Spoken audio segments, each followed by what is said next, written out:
No other market research podcast earned recognition both in 2019 and again in 2020 as being named one of the best in the marketing research field, and we are proud to welcome you to the one podcast that did earn that distinction.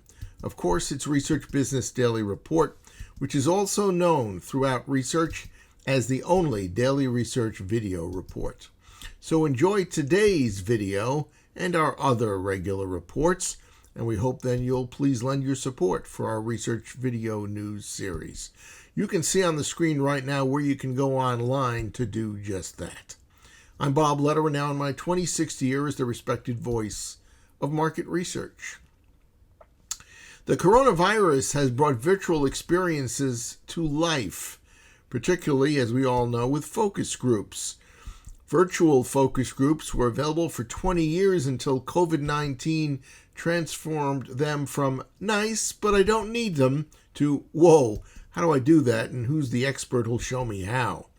Well, obviously, the research industry and every other business category lost access to live conferences during 2020. Only now, as the COVID virus ebbs and is brought under control in the United States, has the research industry decided that maybe it can go back to live conferencing.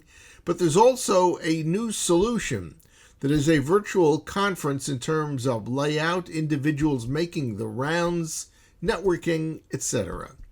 It's called Remo, and it's not really something new. It's been tried and used in thousands, maybe even millions of situations. Remo's founders say they came up with the idea when they set out to transform the experience of connecting, communicating, and collaborating with people across the globe by quote-unquote humanizing online interactions. Remo has hundreds of reviews, averaging 4.5 stars out of 5, both on Capterra and G2. I describe Remo as a virtual balcony-level view of a typical conference floor. In other words, you see aisles, tables, exhibit booths, etc. And each of the different areas is configured by the hosting organization. Attending research executives, several thousand can be accommodated at a time according to the Remo website, are identifiable by their names, initials, or other means that is chosen by the Remo host. You can set up multiple floors. I believe that 12 is the limit. You can even have multiple simultaneous buildings where activity is going on. As a Remo participant, with a click, you can watch a presentation, which up to 10 people can actually make available at a time, and the speaker can actually interact in real time with attendees around that area. And at a real conference where you engage in conversation at a table or a booth, small video screens pop up when you click to be an attendee in the area, and person-to-person interaction then becomes available through video.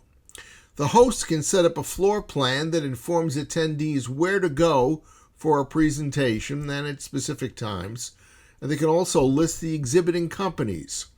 Each table can welcome a minimum of 2 people, and the 2 events that I attended recently held 6 attendees per location.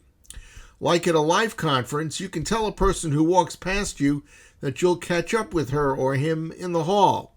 But unlike a live conference floor, you can actually find that person minutes later, because instead of searching for them high and low, each person is identified by name or initials or in some other way. Remo is extremely affordable. The Remo website's cost structure shows up to 850 guests per session, with 8 guests per table and an 8-hour event, and the cost is $1,600. itracks is the first research agency to take advantage of Remo. And itracks co-founder Garnette Weber spoke with us about how she discovered Remo, how itracks has used it, and the reception it has received in 2 different conference situations. I first experienced Remo during a number of events that I participated with a Women in Cloud program. The organization is supported by Remo, and they held a number of their social events as well as a huge summit where they had 3,000 participants. The summit took place in January of 2021, and the social events and different sort of professional development discussions took place throughout the past year. They actually hosted their Christmas party using Remo, and it was a ton of fun as well. In the summit, I experienced it as both a presenter and as an attendee and part of a panel discussion. I love the mix of being able to move from the presentation of information, where you can have prepared content or have a well-organized panel discussion, and be able to immediately transition in the same platform into a very realistic and beneficial networking environment. I love that you can move from table to table and engage in conversations. The movement from table to table and the ability to identify people who are there really is the closest thing I've seen to a real world conference situation. Is that how you looked at it too? Exactly. And in fact, in some ways, I actually prefer it over in-person events.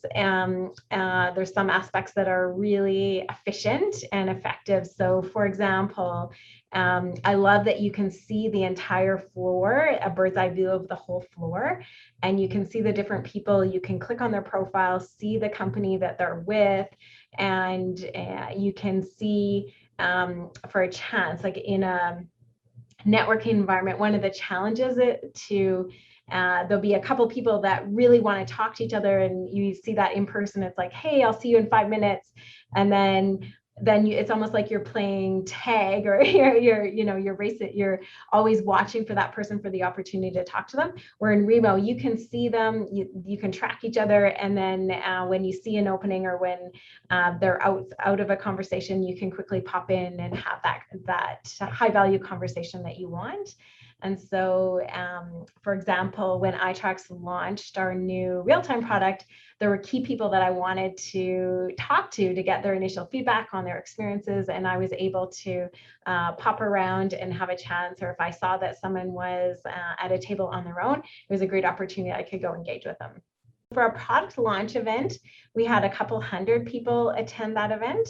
And then we had a much smaller social event that was around 40 to 50 people.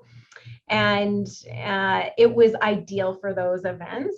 With the bigger event, we had to have multiple floors. They have a virtual elevator, so that works really well. My experience with the larger event, when you're getting into sort of 3,000 people, when you get into those higher numbers, that is one of the disadvantages of the platform, is the navigation system to move beyond, like if you have more than one track going on simultaneously and some of those kinds of things, it got a bit tricky, and some people definitely got sort of lost in the shuffle and had some issues. One of the keynotes for the opening plenary session was a very high profile person, and they were actually caught on the 12th floor and just didn't know that they weren't in the right area at the right time. And so that can be a challenge, is just sort of navigating the flow of people, especially if you have a lot of new users all at once. And so that can be a challenge. What's been the reaction of the attendees to the two events, to your two events? They have absolutely loved it.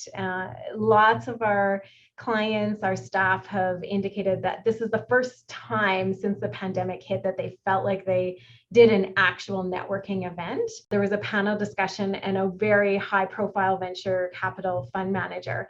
And she said, in real life, I would have trouble going and approaching him.